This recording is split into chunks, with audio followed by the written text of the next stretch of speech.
tutorial is for the quantitative reasoning process, sandwich v. sandwich, buy or bring. So the first thing we want to do is make sure that we go through the entire project. And you'll notice that there's a lot of tabs down here to go through, and each of them are a part of the project.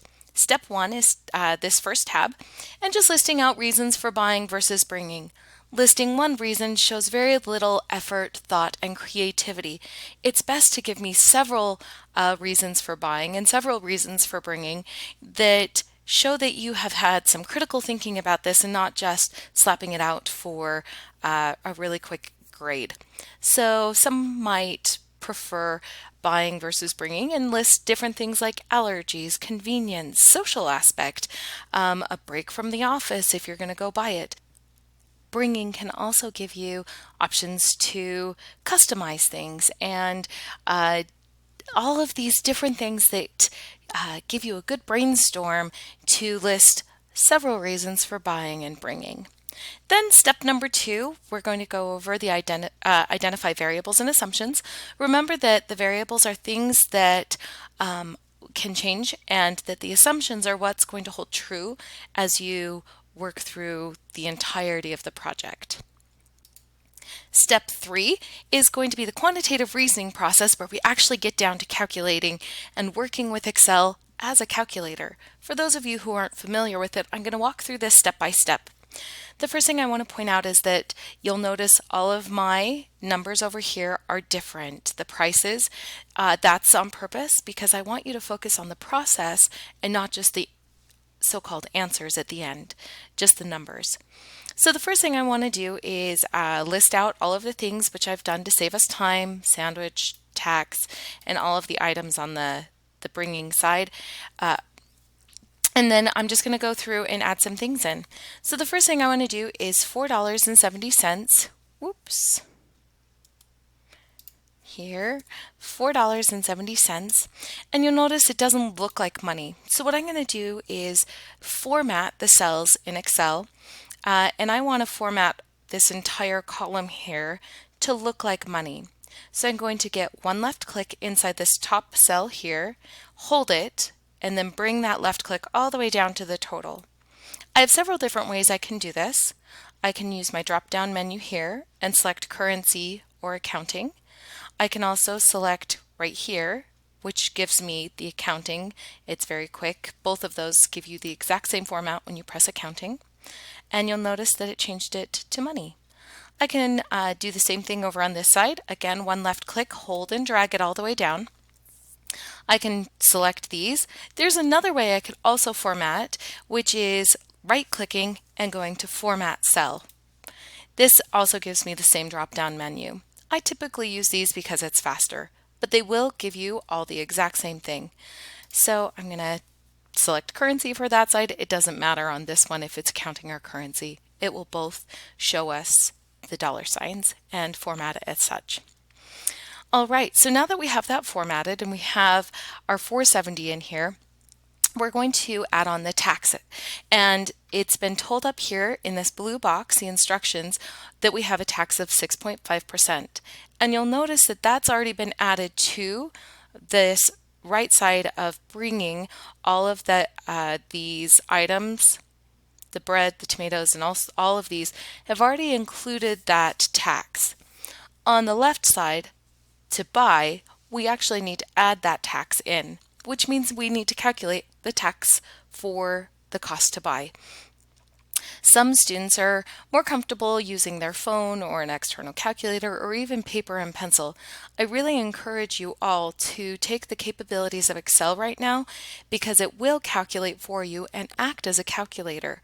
It's also a really good step to start on this small thing right now to get comfortable and familiar with using Excel as a calculator because we will have larger projects throughout the semester that get more complicated and will not be feasible to use paper and pencil or even a calculator or your phone, as it would be too many cells to fill in one by one. The first thing I want to do is type an equal sign. This tells Excel that I want to calculate something in this cell. And to do that, I need to calculate the tax, which is 6.5%, told to me up here, and I need to multiply the 6.5% to 470. And so I'm going to type in the percent of 6.5, and to do that I need to move the decimal over to the left 2 places. That gives me 0.065, which is the same as the percentage 6.5%. Now we need to multiply, so we're going to press the multiplication button. It looks like a star, either on your number pad or you can press Shift 8, either way to get that multiplication. Now I need to multiply it by 4.7, and many people will just type in 4.7 using their number pad or their numbers above their keyboard, and that's one way to do it, but there's an even faster way, and it's more accurate and versatile. It's called cell referencing. To do that, I then just cell reference, or I hover my mouse on the cell that I want to reference, one left click, and it then tells the cell that I'm working in and creating my equation that I want it to reference the amount in the cell that I just referenced, in this case 4.7. This makes it more accurate because I can see in that cell, the 4.7, where in a calculator, sometimes pressing your enter, you didn't see the numbers that you've already typed in, unless you have a graphing calculator. And even still, this does make it much faster, accurate, and versatile. So now that I have this all in here, I can press enter and it will calculate that for me of 31 cents. If you're not comfortable with this yet, you can go ahead and check that on a calculator, but I highly encourage you to continue the process of using Excel to build your skills and comfort level. The next thing I want to do is find the total of the sandwich plus the tax. I also have several options here as well. Again, I'm still going to calculate, and to tell Excel, that means I need to type an equal sign. Then I can type in the 4.7 and the 0.31, but like we said earlier, that's going to be slower and not as accurate. So I can do a cell reference here, one left click to reference this, press the addition sign, and then, cell reference the tax, and then it will add those together for me, press enter, and it will total them. One thing I would like to address before I move on is once I'm editing this cell, even though I know that I want to add those, if I accidentally cell reference elsewhere while I'm editing, that can be kind of scary because it changed what I wanted to add. Just make sure that you stay in there, and if you want to go out of the cell, just press enter, and then I can go back in and look and still go into other cells and not change that. All right, that's the first way you can add those together. The next way, we can press equals and type in the word sum. Opening a parenthesis says I want to add all of these cells that I'm going to reference, and then I left click here and hold it and pull down to the next one or to wherever I want to add. Since these are empty, it doesn't matter if I add those as well. Whatever you want in your comfort level. So now I say add everything that I have referenced. So I have one cell click here, hold, drag, release, and then press enter. And again, it adds that for me. The last way to do an addition here would be, again, I could type in equals, or I could just do this. This is an auto sum feature. This is the Greek sign sigma from the alphabet, and just clicking here will give me an auto sum of a column that I've arranged for it, and you'll notice it didn't go any higher because these aren't numbers. So as long as I have kind of it formatted into something nice with a column of numbers to add for me, it does it for me really quickly. Any of those three different ways of finding a sum, addition, or total would be perfectly fine. And we'll do that again over here. However, the amount on this side is going to be a little bit different than just the cost to buy here, because each of these totals you can see make a different amount of sandwiches, which makes sense. When I buy a loaf of bread, I don't have the exact amount of tomatoes or lettuce or lunch meat when I buy one loaf for everything else because they all come in different amounts. So what I need to do is find out how much it's going to cost for one sandwich using each of these so that I can compare one sandwich to buy versus one sandwich to bring. If you want to do several, you can multiply this number by 10 or whatever is your preference. I prefer doing it 1 to 1. Now this means I have $1.80 for 10 sandwiches, so over here I'm going to use again the capabilities of Excel to calculate how much the bread is for just one sandwich. To calculate, again, we're going to type in equals, and in this case I can't do any cell references because these aren't typed into cells that I can reference. So I will be typing in the numbers on this side. But I will like to check for accuracy as I go because even I will make a mistake here or there, as you've seen in typing and cell referencing. So I'm going to type in 1.8. I don't need the 0 because it's just a placeholder. And I'm going to take my $1.80 and divide it by 10 sandwiches. That will then give me the amount for the bread for one sandwich.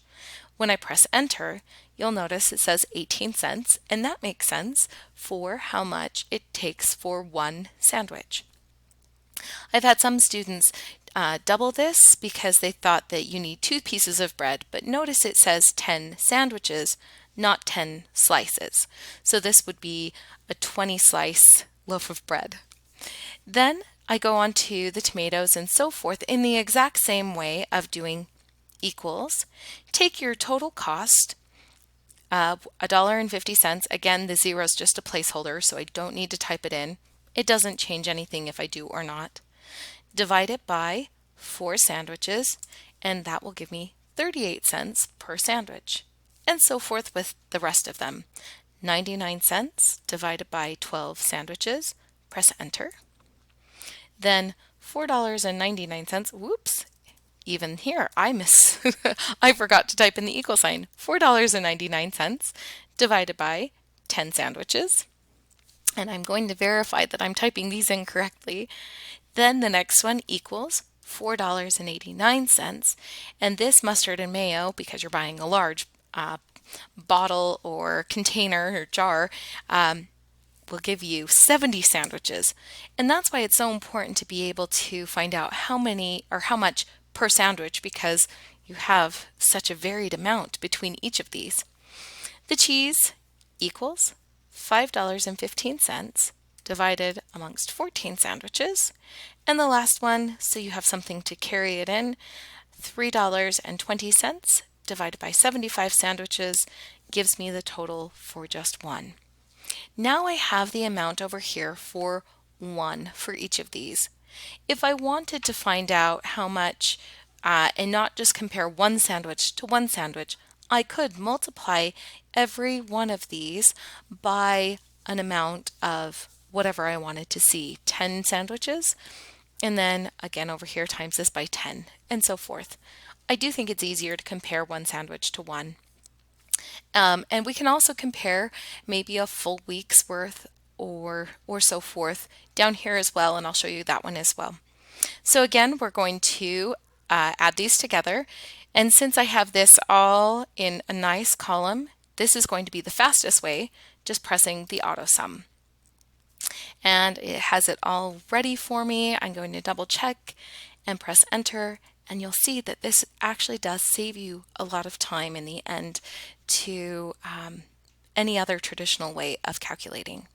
Now I can see in this situation where I have changed my numbers that the cost to bring the sandwich is significantly less than the cost to buy it. I can also find the difference of these and subtract them in another cell and just use that as information when I make my decision at the end whether I'm going to buy versus bring. And to do that, again, you can just say, I'm going to find the difference, cell reference this by one left click, subtract, one left click here, and then press enter will give me the difference of $3.39 every single day to buy that. If I wanted to find out how much it would be for a full week of buying, I can take this number and multiply it by, let's say 5 working days. So again, to calculate equals 1 left click to cell reference, multiply 5 working days, and press enter. That tells me I would spend $25.03. Or if I were to bring it, again, press equals to calculate. 1 left click to cell reference, because that's faster. Then multiply this by 5 working days. And then again, I can subtract those to find out how much the difference would be at the end of the week of this minus this. 1 left click for each of those, press enter, and it shows me that I would save nearly $17 in this scenario of the cost to buy versus bring. These are some not required for you. All of these right here, whoops, these and this, those are just so if you want to have that information when you make your decisions in steps 4 and 5. Down here will give you the answer that you're looking for when you're doing your quiz, when it asks for the amount of one sandwich, all of these together. Now, when we move to step 4, it asks you which to buy versus bring and which will cost less. And now that we've even done the subtraction to find the difference, you could write in here how much less it would cost, even though it's not required. Last, you can go back for step number 5 and look at step 2 to see if maybe you made an assumption that was wrong, and your final decision. Even after reevaluating step 2, are you going to buy versus bring? And then lastly, save this. And I prefer if you actually put your name up here so that if I have multiples of these opened up, I know for sure that I am grading yours. And then submit it as an attachment in Canvas or iLearn to upload it and submit it. I hope this helps, and good luck on your project.